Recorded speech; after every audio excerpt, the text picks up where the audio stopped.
En aquel tiempo, uno de los 12, llamado Judas Iscariote, fue a ver a los sumos sacerdotes y les dijo: ¿Cuánto me dan si les entrego a Jesús? Ellos quedaron en darle 30 monedas de plata. Y desde ese momento andaba buscando una oportunidad para entregárselo.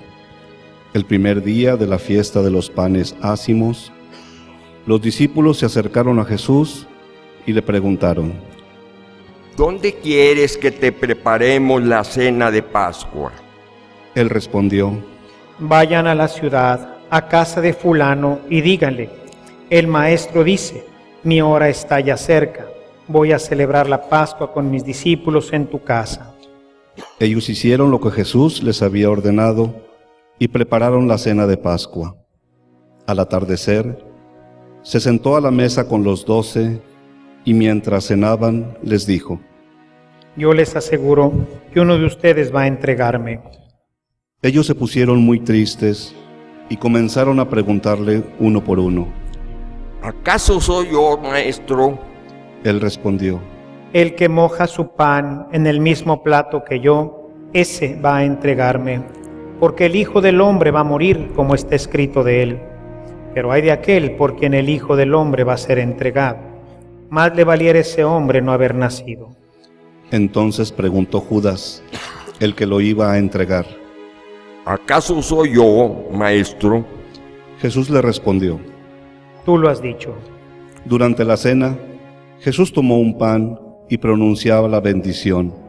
Lo partió y lo dio a sus discípulos diciendo: Tomen y coman, este es mi cuerpo. Luego tomó en sus manos una copa de vino y pronunciada la acción de gracias, la pasó a sus discípulos diciendo: Beban todos de ella, porque esta es mi sangre, sangre de la nueva alianza que será derramada por todos para el perdón de los pecados. Les digo que ya no beberé más del fruto de la vid hasta el día en que beba con ustedes el vino nuevo en el reino de mi Padre. Después de haber cantado el himno, salieron hacia el monte de los olivos. Entonces Jesús les dijo: Todos ustedes se van a escandalizar de mí esta noche, porque está escrito: heriré al pastor y se dispersarán las ovejas del rebaño. Pero después de que yo resucite, iré delante de ustedes a Galilea. Entonces Pedro le replicó: Aunque todos se escandalicen de ti, yo nunca me escandalizaré. Jesús les dijo: Yo te aseguro que esta misma noche, antes de que el gallo cante, me habrás negado 3 veces. Pedro le replicó: Aunque tenga que morir contigo, no te negaré. Y lo mismo dijeron todos los discípulos. Entonces Jesús fue con ellos a un lugar llamado Getsemaní y dijo a los discípulos: Quédense aquí mientras yo voy a orar más allá. Y se llevó consigo a Pedro y a los 2 hijos de Zebedeo. Y comenzaron a sentir tristeza y angustia. Entonces les dijo: Mi alma está llena de una tristeza mortal. Quédense aquí y velen conmigo. Avanzó unos pasos más, se postró rostro en tierra y comenzó a orar diciendo: Padre mío, si es posible que pase de mí este cáliz, pero que no se haga como yo quiero, sino como quieres tú. Volvió entonces a donde estaban los discípulos y los encontró dormidos. Dijo a Pedro: ¿No han podido velar conmigo ni una hora? Velen y oren para no caer en la tentación, porque el espíritu está pronto, pero la carne es débil. Y alejándose de nuevo, se puso a orar, diciendo: Padre mío, si este cáliz no puede pasar sin que yo lo beba, hágase tu voluntad. Después volvió y encontró a sus discípulos otra vez dormidos, porque tenían los ojos cargados de sueño. Los dejó y se fue a orar de nuevo, por tercera vez, repitiendo las mismas palabras. Después de esto, volvió a donde estaban los discípulos y les dijo: Duerman ya y descansen. He aquí que llega la hora, y el Hijo del Hombre va a ser entregado en manos de los pecadores. Levántense, vamos, ya está aquí el que me va a entregar. Todavía estaba hablando Jesús cuando llegó Judas, uno de los 12, seguido de una chusma numerosa con espadas y palos, enviada por los sumos sacerdotes y los ancianos del pueblo. El que lo iba a entregar les había dado esta señal: a quien yo le dé un beso, ese es, apréndanlo. Al instante se acercó a Jesús y le dijo: Buenas noches, maestro. Y lo besó. Jesús le dijo: Amigo, ¿es esto a lo que has venido? Entonces se acercaron a Jesús, le echaron mano y lo apresaron.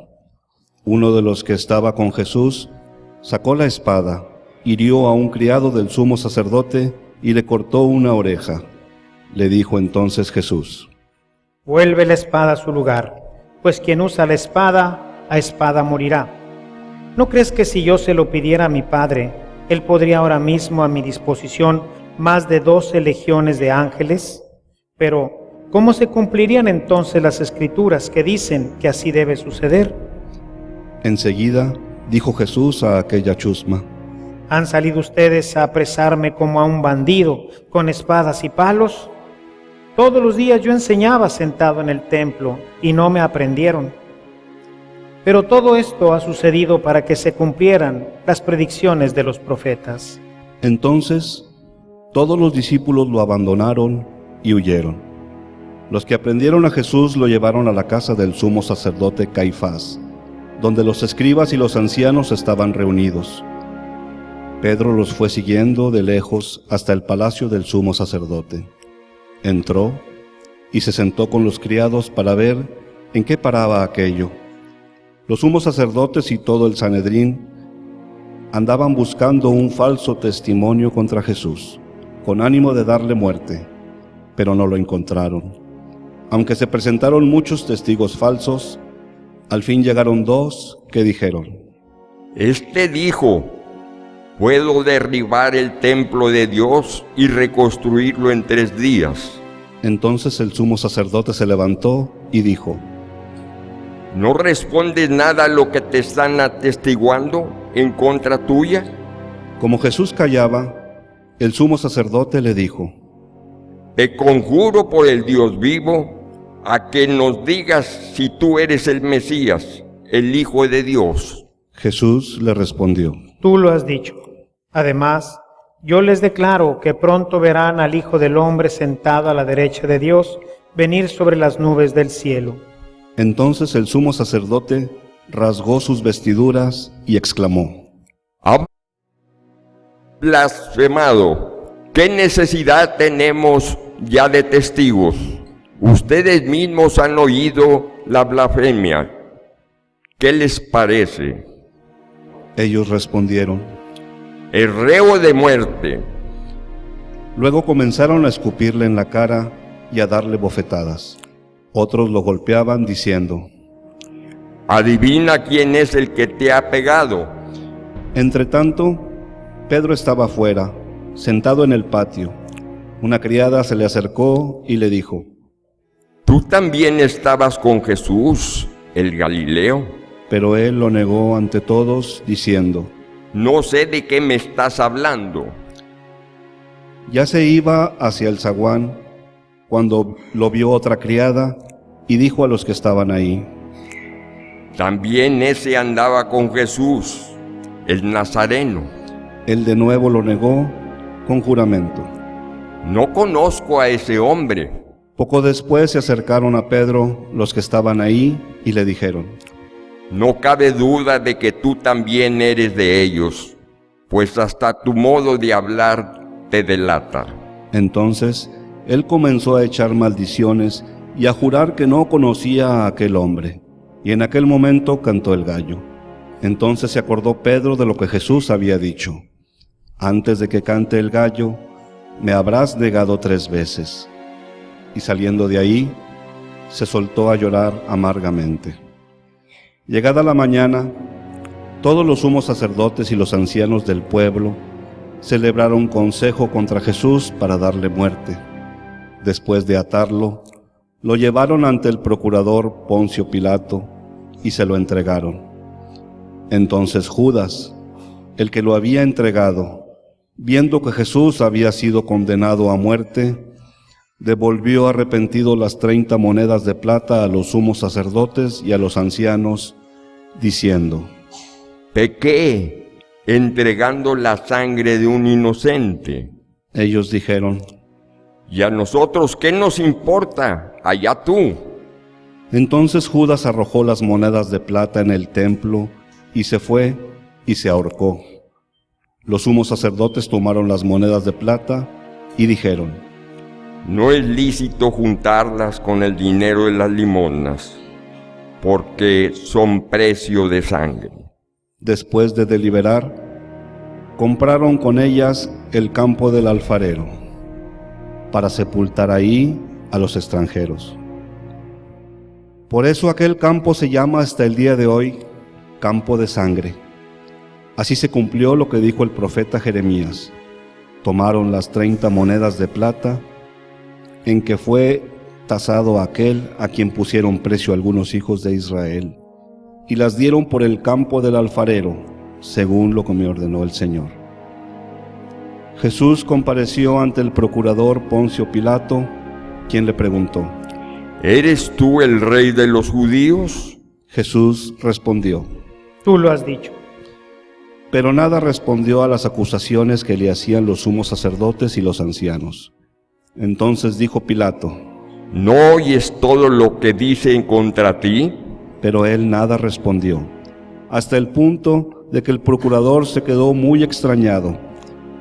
Con ocasión de la fiesta de la Pascua, el procurador solía conceder a la multitud la libertad del preso que quisieran. Tenían entonces un preso famoso llamado Barrabás.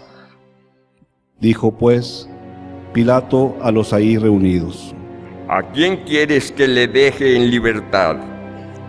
¿A Barrabás o a Jesús, Pilato, que se dice el Mesías? Pilato sabía que lo habían entregado por envidia. Estando él sentado en el tribunal, su mujer mandó decirle: no te metas con ese hombre justo, porque hoy he sufrido mucho en sueños por su causa. Mientras tanto, los sumos sacerdotes y los ancianos convencieron a la muchedumbre de que pidieran la libertad de Barrabás y la muerte de Jesús. Así, cuando el procurador les preguntó: ¿a cuál de los dos quieren que le suelte? Ellos respondieron: a Barrabás. Pilato les dijo: ¿y qué voy a hacer con Jesús, que se dice el Mesías?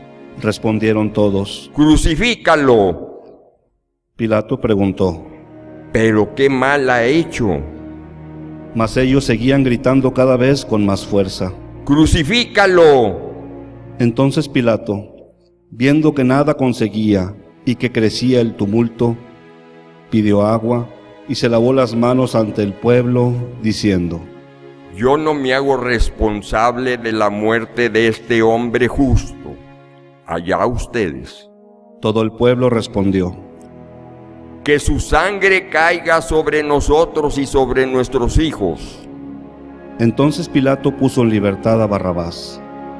En cambio, a Jesús lo hizo azotar y lo entregó para que lo crucificaran.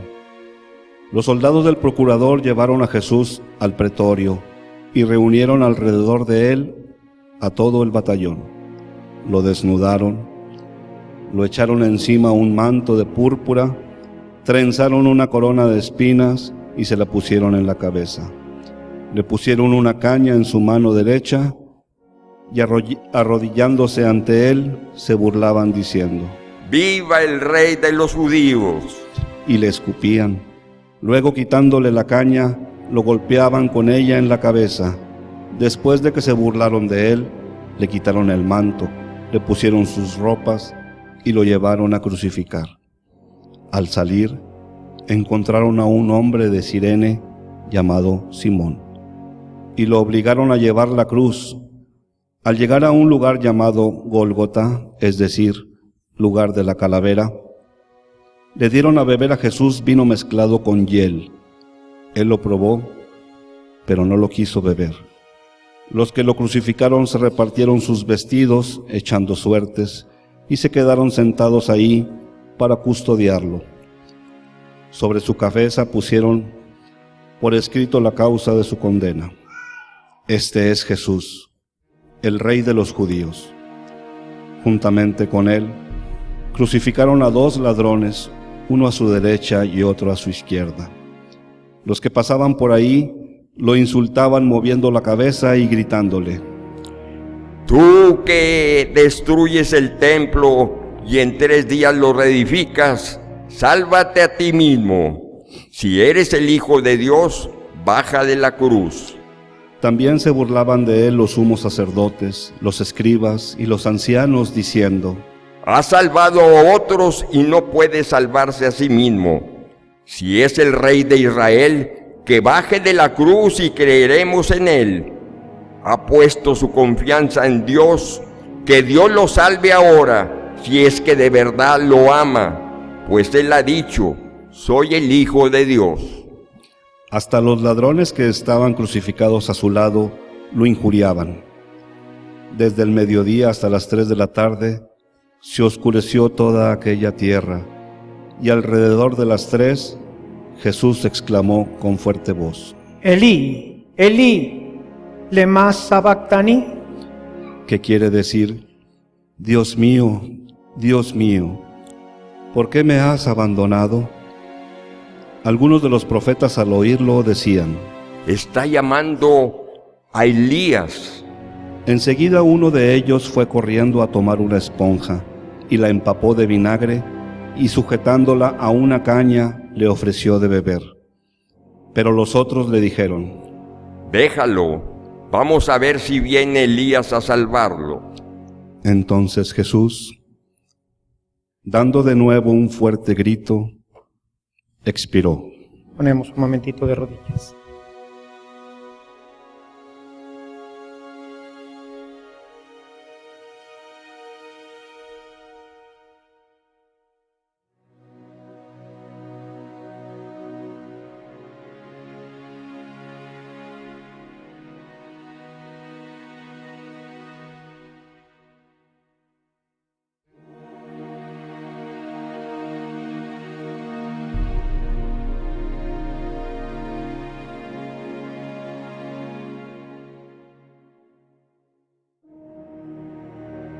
Entonces el velo del templo se rasgó en 2 partes, de arriba a abajo. La tierra tembló y las rocas se partieron. Se abrieron los sepulcros y resucitaron muchos justos que habían muerto, y después de la resurrección de Jesús, entraron en la ciudad santa y se aparecieron a mucha gente.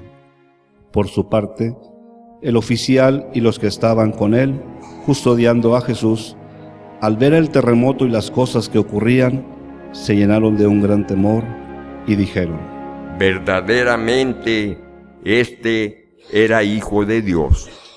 Estaban ahí también mirando desde lejos muchas de las mujeres que habían seguido a Jesús desde Galilea para servirlo.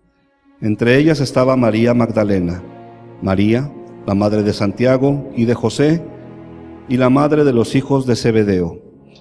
Al atardecer, vino un hombre rico de Arimatea, llamado José, que se había hecho también discípulo de Jesús. Se presentó a Pilato y le pidió el cuerpo de Jesús, y Pilato dio orden de que se lo entregaran. José tomó el cuerpo, lo envolvió en una sábana limpia y lo depositó en un sepulcro nuevo que había hecho excavar con la roca para sí mismo. Hizo rodar una gran piedra hasta la entrada del sepulcro y se retiró. Estaban ahí María Magdalena y la otra María, sentadas frente al sepulcro.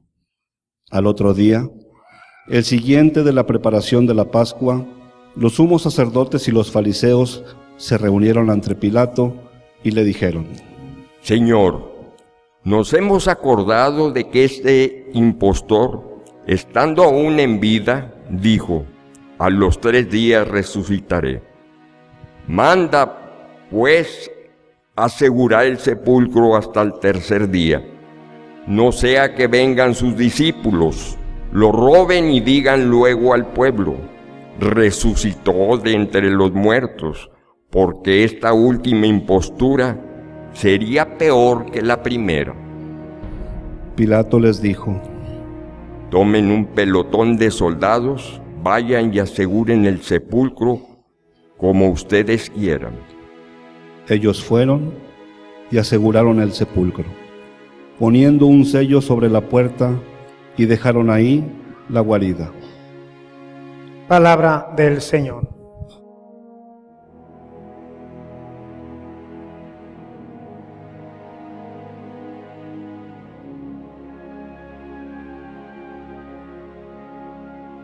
Un día de contrastes, porque mientras que al inicio de la celebración aclamamos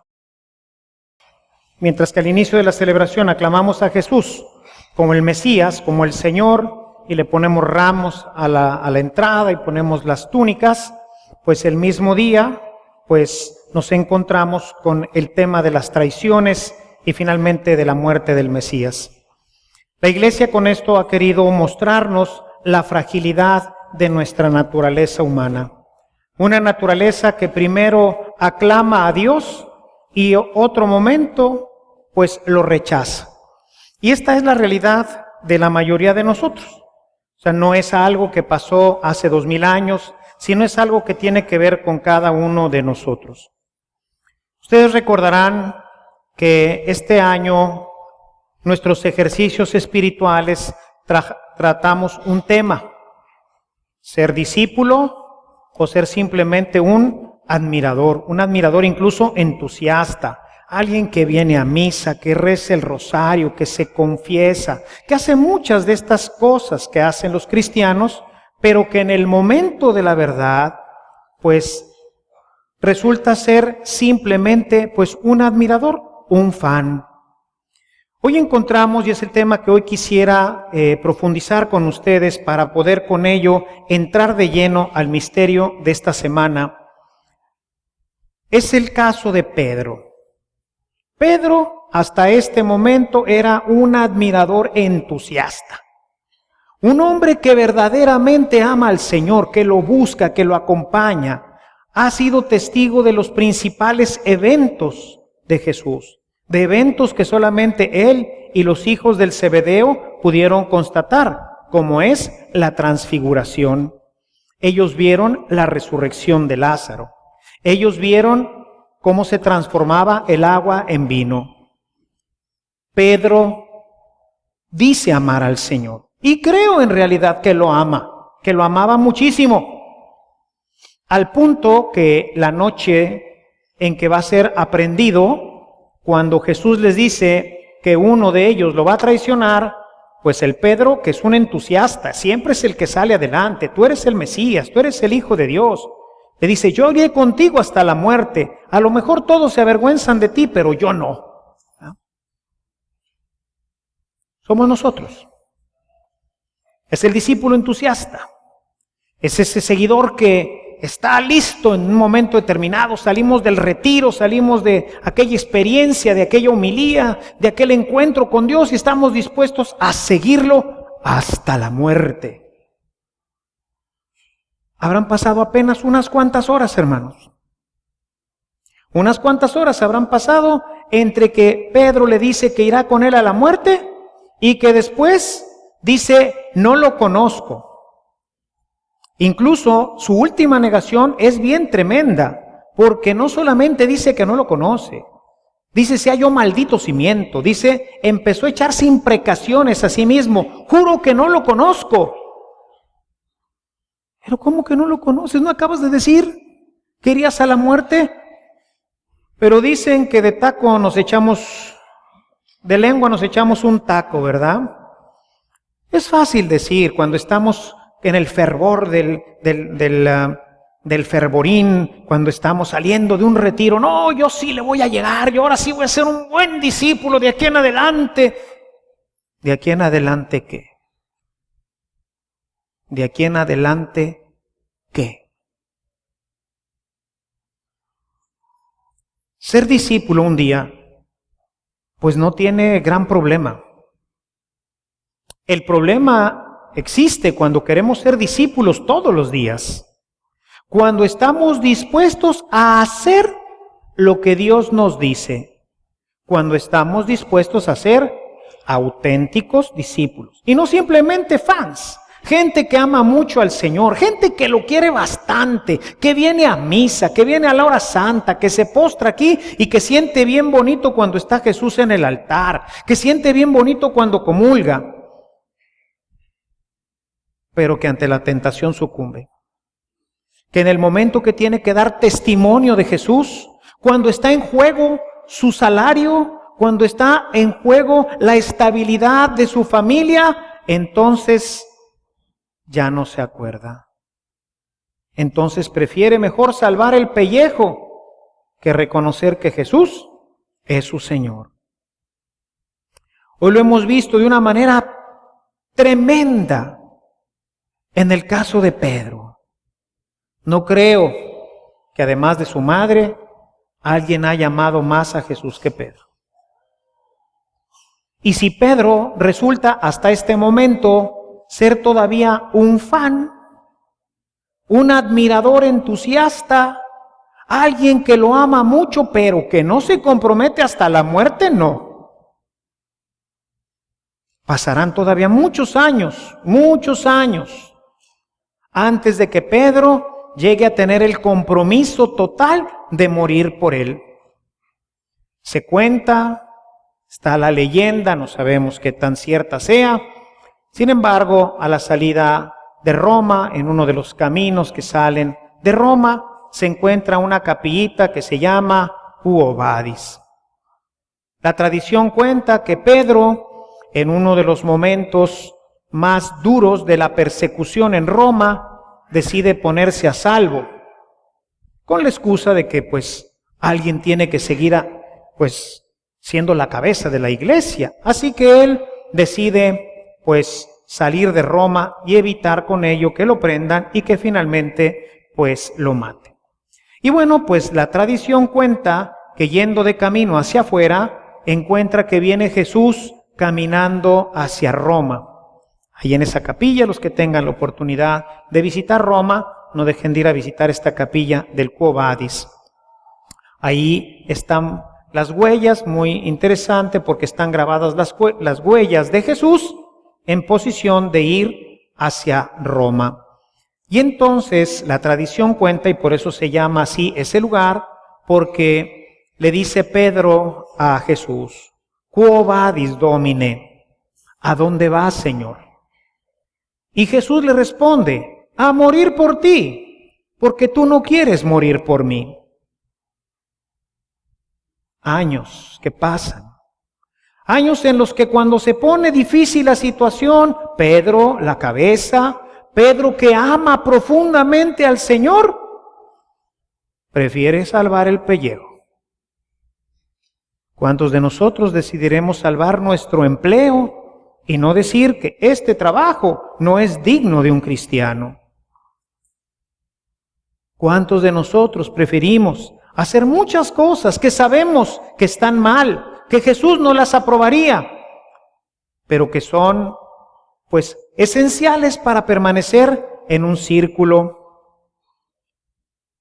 ¿Cuántas de las chicas, para probarle el amor al novio, se dejan convencer sabiendo que está mal, pero prefieren no perder al novio que perder la gracia, que perder a Jesús? Juro que no lo conozco, dirán en ese momento. Y es lo que decimos, hermanos, cuando nosotros negamos nuestra relación con Dios. Jesús fue instruyendo a sus discípulos sobre este momento importante.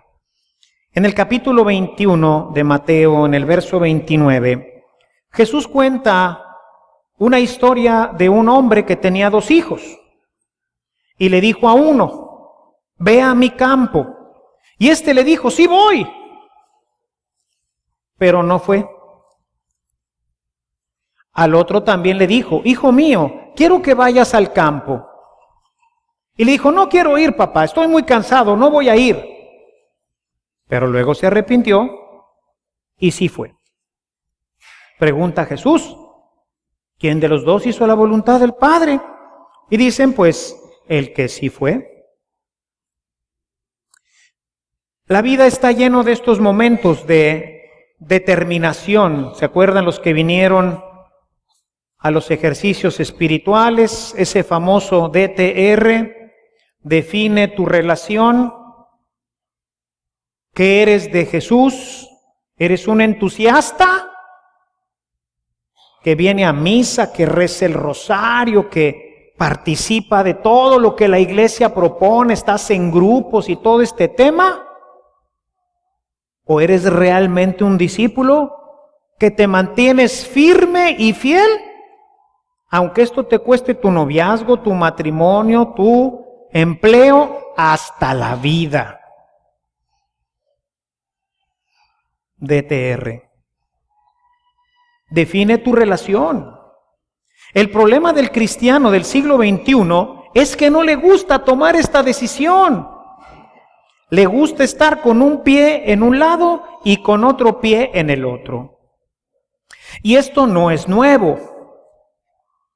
Cuando el cristianismo salió de Judea para irse a los paganos, particularmente a través de Lucas, en esa investigación que hace Lucas para construir su evangelio, él buscó con mucha profundidad muchos elementos que pudieran ayudar a la comunidad de los paganos, es decir, a la comunidad que no ha tenido contacto, que no conoce todavía al Dios de Israel y no sabe de qué tamaño es la pelota.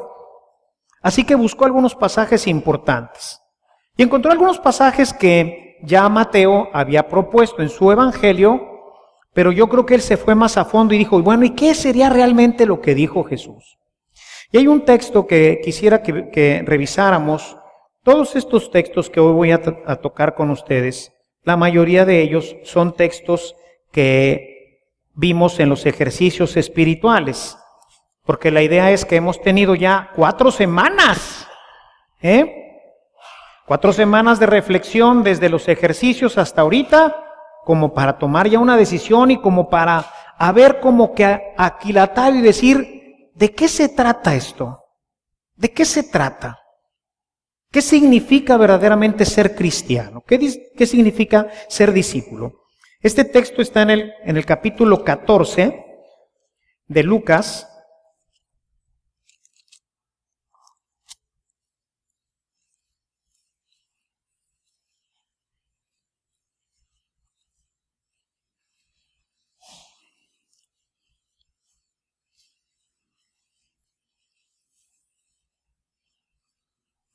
A partir del versículo 25. Mucha gente seguía a Jesús y él se volvió y dijo, si alguno viene a mí y no me ama más que a su padre, a su madre, a su esposa, a sus hijos, a sus hermanos y a sus hermanas, y aún más que a sí mismo, no puede ser mi discípulo. No había checado mi Biblia. Es una mala traducción. El texto en Lucas no dice así. El texto en Lucas dice, si alguno viene a mí y no repudia a su padre, a su madre, a su esposa, a sus hijos, a sus hermanos y a sus hermanas, aún más, si no se detesta a sí mismo, no puede ser un discípulo. Si alguno trae una Biblia de Jerusalén, otra traducción, porque estas traducciones, como son las traducciones populares, son las más baratitas, por eso son de las que usamos, ¿verdad? Este texto es exactamente el mismo que viene en Mateo 10. En Mateo 10:37 dice exactamente lo mismo, pero en la Biblia en griego no dice lo mismo. Que tenga una Biblia de Jerusalén, verá que dice ahí, si no se detesta a sí mismo, si no tiene ese rechazo a sus padres. Y no quiere decir, decíamos en los ejercicios, que tengamos que rechazar a los padres, sino que nos está poniendo la dimensión del compromiso. Él quiere ser el primero y el único, porque los demás son puro fan. Bueno, sí te amo más, pero, y ahí está el asunto, ¿verdad? en ese pero. Ser discípulos, mis hermanos, implica tomar una decisión de seguir al Señor por encima de todo, de mi padre, de mi madre, de mis hermanos, de todo. Les platicaba una historia que me había ocurrido con una chica que entró para ser bautizada, testigo de Jehová. Y como el día de su bautismo, le pregunto, ¿y no van a venir nadie de tu familia a este momento tan importante para ti? Dice, padre, si le digo a mi familia, me matan. Ella toma la decisión de irse fuera de la ciudad para vivir como cristiana, porque sabía que en su casa sería muy difícil. No se trata, si se fijan, de una elección, de amar más, sino se trata realmente de algo mucho más grande. Esto, obviamente, va a implicar tomar una decisión. Una decisión que no tiene regreso. Pedro dice que lo quiere mucho, como estoy seguro que todos, si les preguntáramos a cada uno, ¿y tú amas al Señor? Hombre, claro, por supuesto. Es más, padre, yo vengo a misa, pertenezco a la Asociación del Santísimo y a otros 2 grupos más. He tomado 4 años de Biblia. Ajá. ¿Y tu vida diaria da testimonio de esto? ¿Tus pensamientos, tus palabras, realmente te identificas plenamente con Jesús, con su seguimiento? ¿Hasta dónde está tu amor por el Señor? Pedro le amaba mucho, pero no para morir por él. Dijo que sí, La noche anterior dijo que sí. Pero a la hora que se acerca el fierro, a la hora que te ponen la pistola en la sien, entonces, ya las cosas cambian, ¿verdad? O sea, cuando la ves cerquita. Cuando te dice tu jefe, oiga, tiene que hacer esto, y tú le dices, oiga, no, es que si no lo hace, se va, pues me voy. Y pones en riesgo a tu familia, su estabilidad económica y todo lo demás. Y te la tienes que jugar. Y te la tienes que jugar. ¿Cuántos de nosotros nos la jugaríamos por el Señor? ¿Cuántos de nosotros verdaderamente nos la jugaríamos? En Lucas 9:62 Jesús nos habla de tomar el arado y no volver atrás. Raza que empieza súper bien su camino espiritual, fue a un retiro, empezó a venir aquí a la parroquia, a la Biblia, hombre, qué padre, y empezó a seguir al Señor, muy bonito. Pero siempre añorando aquellas fiestas, siempre añorando aquellos amigos, aquellos días, como dice el José el Soñador, ¿verdad? Aquellos días de Canaán, aquellos días en que nos la pasábamos a todo dar con los amigos en la borrachera y el cuento, cuando íbamos al estadio a gritar puras onceras ahí, chihuahua, hombre, y ahora no, hombre, ahora, pues no, ya no voy al estadio, ya no grito, ya no me emborracho, pero ¿cómo tengo ganas de un día agarrar una buena papalina como en aquellos tiempos, verdad? Como en aquellos tiempos cuando nos juntábamos las amigas a criticarnos bien padre a la vecina.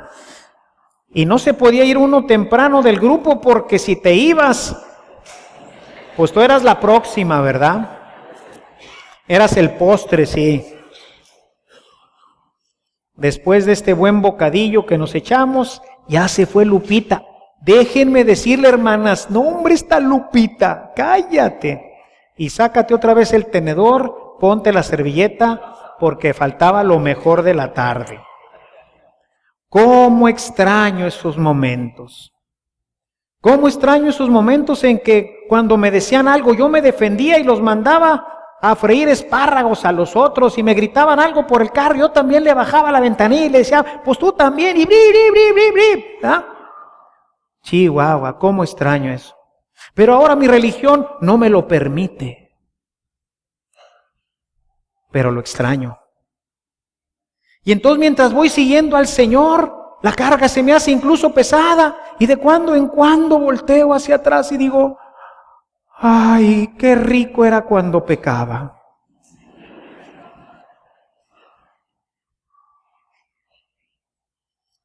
El que pone la mano en el arado y vuelve la vista atrás, dice Jesús,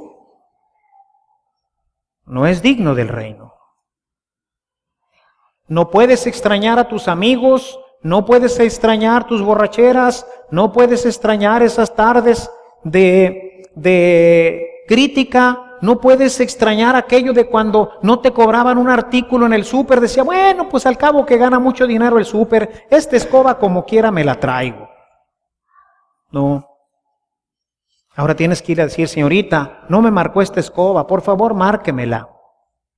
Y la gente te va a decir, ¡qué mujer tan tonta! Somos los tontos del Evangelio. Somos los discípulos de Jesús, que han tomado una decisión. Decía Jesús, Mateo 16:25, el que quiera salvar su vida, la perderá. Pero el que la pierda por mí, por el Evangelio, ese la salvará. Pero hermanos, ¿quién quiere perder su vida? Les voy a decir quién no quiere. Pedro. Pedro no quiere perder su vida. ¿Y tú?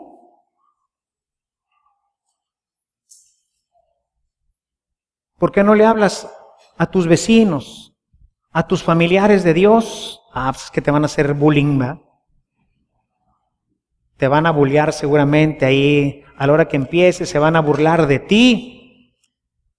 Cuando les empieces a decir que tú eres verdaderamente cristiano, o cuando les digas que algo está mal a tu papá o a tu mamá, porque están viviendo cosas que el Evangelio no dice.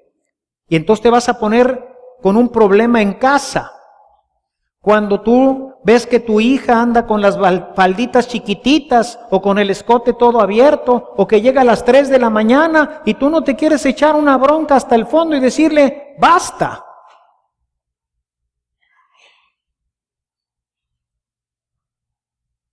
Son los casos modernos. La gente dice, no, morir, me van a poner una espada aquí, me van a poner una pistola aquí. No, no se trata de eso, hermanos. Hay cosas de la vida diaria en donde nosotros terminamos negando al Señor, porque no queremos echarnos el tiro, porque preferimos, y es mucho más cómodo, el catolicismo que vivimos, un catolicismo de banqueta, un catolicismo de venir a misa. Es más, padre, hasta para esta Pascua ya me confesé. Órale. Digo, qué bueno, ¿no? Excelente. Hay que ir dando pasos. Pero ese ser ya un discípulo. El discípulo, esas son palabras mayores. Por eso siempre les he dicho, decir soy cristiano, ay Carlitos, ¿se te llena la boca? Soy cristiano. ¿De veras eres cristiano? ¿De veras darías tu vida por el Señor? ¿De veras renunciarías a un empleo por Él? ¿Dejarías a la novia por Él? ¿Dejarías al novio por Él? ¿Realmente eres cristiano? Una palabrota, una palabra muy grande para nosotros, los cristianos del siglo XXI. Por eso hay poquitos. ¿Dónde los encontraremos? Diría el Señor. ¿Dónde encontraremos este tipo de personas que son así como dice el Señor? No enamorados como Pedro. Pedro llegará a ser, y ojalá que nosotros también llegásemos a ser. Él murió y dio su vida por el Maestro, y una vez convencido de esto, murió de cabeza. Una muerte es una muerte terrible. Ya el ser crucificado ya era una muerte bastante grave. Ahora de cabeza, peor. Muchos años, ¿se fijan? Finalmente llega a ser un discípulo comprometidísimo con el Señor, hasta dar la vida por Él. Hasta dar la vida por Él. Y nosotros, los cristianos del siglo XXI, fíjense ustedes, vean seguramente este texto lo tienen subrayado, Filipenses 1.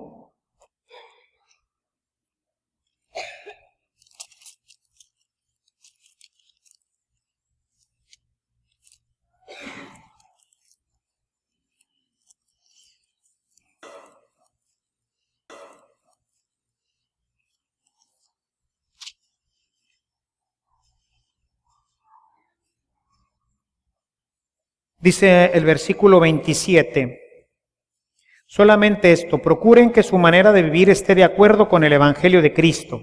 Así lo mismo si voy a verlos, si no, quiero recibir noticias de que ustedes siguen firmes y muy unidos, luchando todos juntos por el Evangelio.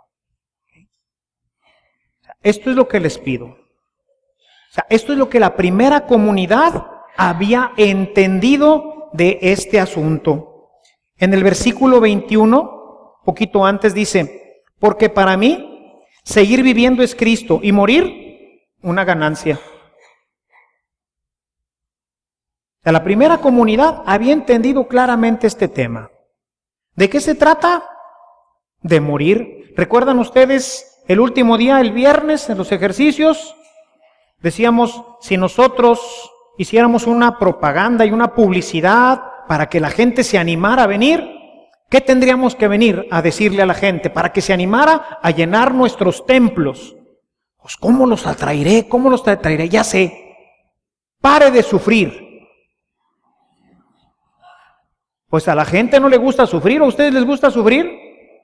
No, ¿verdad?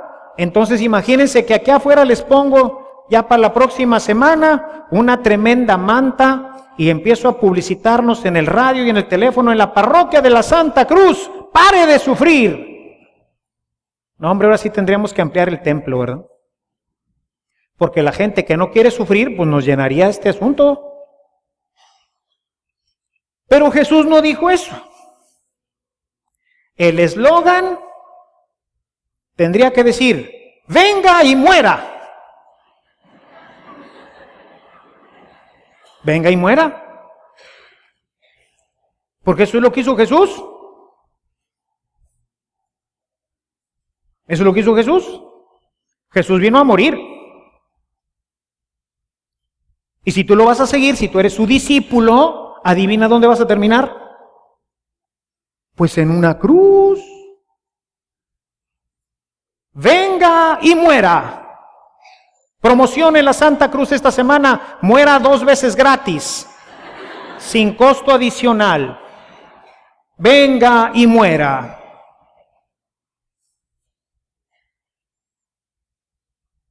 Pero nos gusta promocionar nuestra iglesia con pare de sufrir.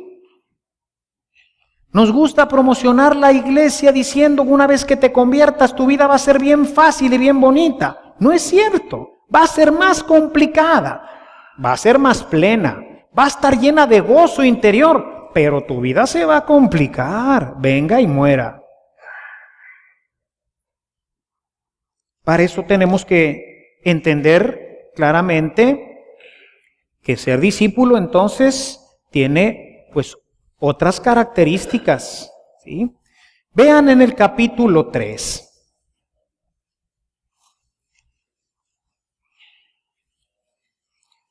Verso 7 del capítulo 3, carta a los Filipenses. Seguimos en carta a los Filipenses.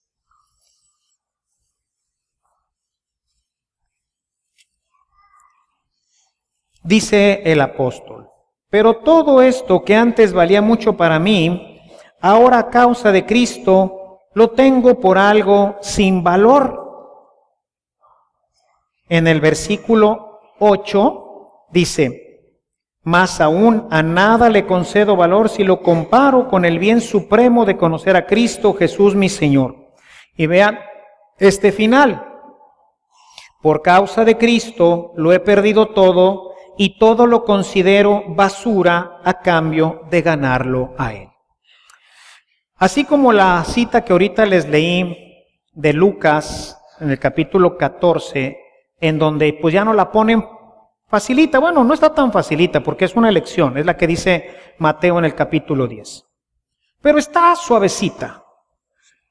No está como viene originalmente, detestar a los padres, detestar hasta su propia vida.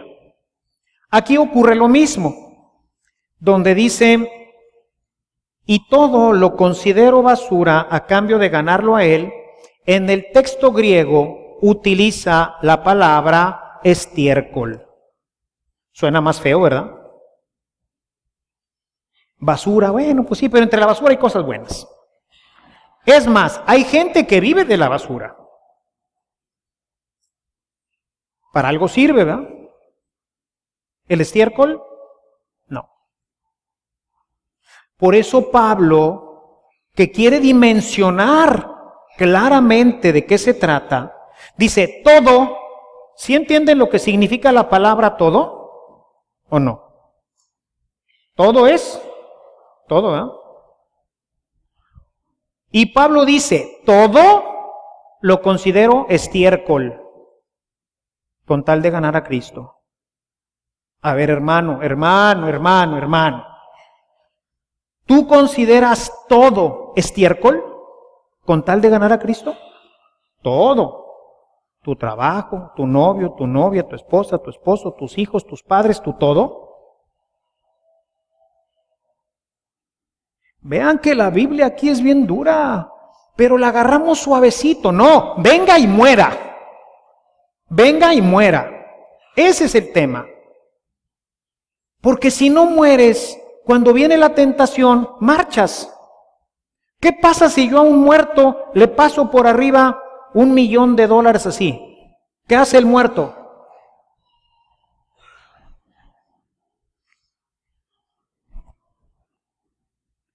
Le voy a pasar a la artista más famosa y mejor bien hechita que tengamos, ¿verdad? Y se la voy a pasar por enfrente, casi así como Dios le echó al mundo. ¿Y el muerto?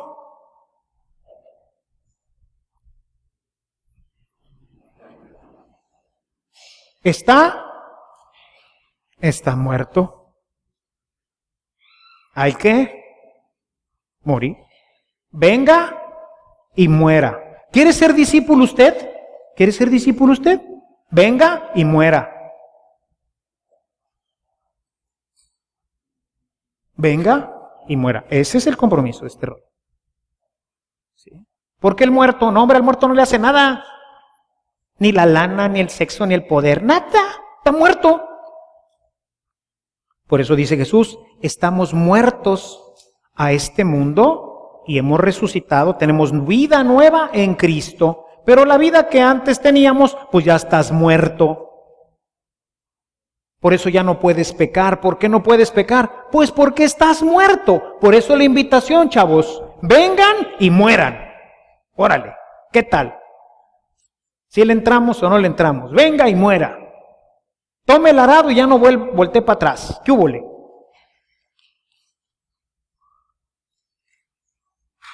¿Ven que no está sencillo este tema? Venga y muera. Y esto tiene que ser siempre. Apocalipsis 2:10 dice, si permaneces fiel esta Semana Santa. No dice así. Bueno, este año, no. Bueno, Señor, bueno, ándale, 5 años voy a ser fiel. No. Si permaneces fiel hasta el final de tu vida, entonces te daré la vida eterna. Esto está del cocol, ¿no es cierto, hermanos? 4 semanas hemos estado trabajando en venga y muera. ¿Y qué tal? ¿Ya estaremos animados a morir? La recompensa la vemos esta semana al fondo. Se llama resurrección. Se llama libertad de la carne. Se llama paz interior.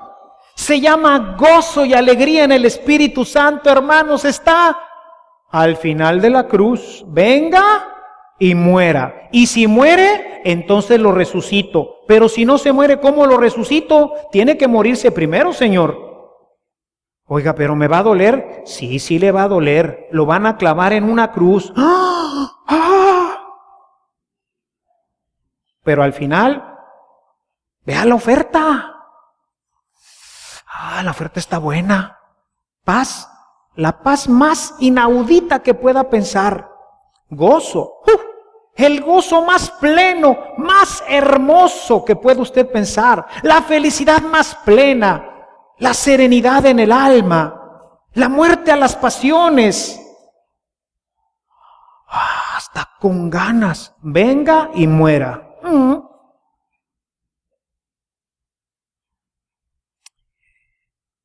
Los cobardes no tienen lugar aquí.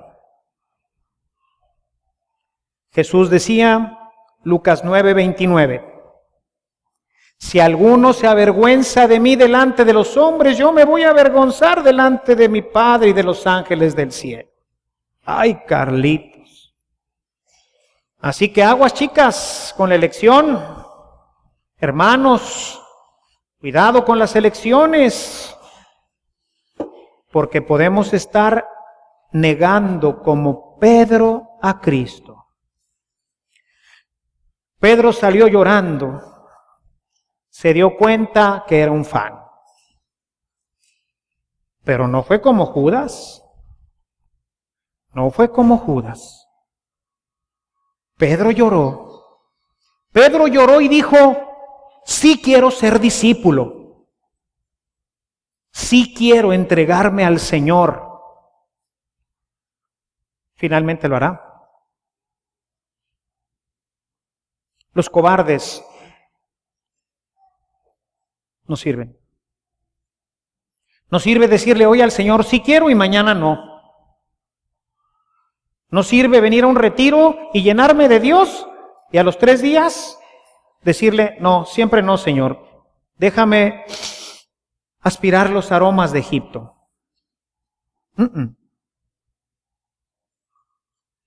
Venga y muera. Venga y muera.